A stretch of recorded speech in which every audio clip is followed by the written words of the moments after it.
नमस्कार मंडळी. तर महाबळेश्वरमध्ये आमचा होता दिवस दुसरा. हॉटेलच्या इथूनच आम्ही ब्रेकफास्ट, नाश्ता, चहा जे काही होतं ते आम्ही केलं आणि नंतर परत कारमध्ये बसून पेरू तर खायचं होतं सो ते घेतलं. तिथे लाल पेरू भेटतात तर तेच एक घेतलं ते खाल्लं आणि मग निघालो केट्स पॉईंटला. हे जे तुम्हाला ठिकाण दिसत आहे इथे 2-3 ठिकाणं आहेत ज्याची मला नावं आठवत नाहीत कारण ती भरपूरच डिफिकल्ट आहेत. एकच नाव आठवतं, हे आहे जे दिसतंय ते केट्स पॉईंट आणि ते जोरात आवाज वगैरे देतात आणि मग आपल्याला परत आवाज रिटर्न येतो. तो एक तिथे पॉईंट होता. पण आम्ही आवाज दिला पण तो आवाज रिटर्न आला नाही म्हणून आम्ही तिकडनं रिटर्न निघालो मंदिराकडे. 2 प्राचीन मंदिरं होती. एक महाराजांनी मूर्ती ते रुद्राक्ष स्थापन केलं होतं का आलं होतं तसं काहीतरी. त्या मंदिरात आम्ही गेलो. प्राचीन मंदिर बघा, बांधकाम बघा, दगड बघा, देवाचे दगड.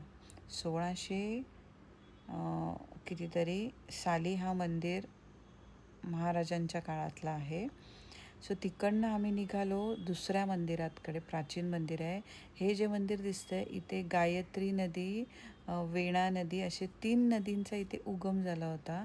हे ते ठिकाण आहे. इथे फोटोग्राफी अलाउड नव्हती. 500 रुपये असा दंड होता.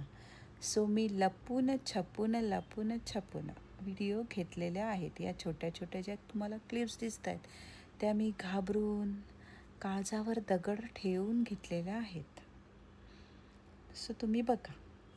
त्यानंतर तिथेच आम्ही काहीतरी परत चहा वगैरे पिऊन परत आम्ही निघालो परतीला. पाऊस जास्त भरपूर असल्यामुळे आम्ही अदर ठिकाणं केली नाही कारण तिथे काही दिसत नव्हतं पुढचं. सो आम्ही करणार होतो बोटिंग असा विचार होता. पण पावसामुळे बोटिंगही रद्द झाली. बोटिंग वगैरे बंद होती सो नाही करू शकलो.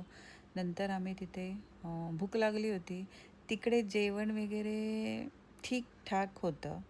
सो आम्ही दुपारचं जेवत नव्हतो, काहीतरी खात होतं असंच वरचं. आम्ही मॅगी वगैरे खाल्ली तिथे बसून आणि मग काय तिथून निघालो घरी. मग रात्री डायरेक्ट खाली उतरल्यावर हे बघा पाठीमागे बघा दिसतंय का काय,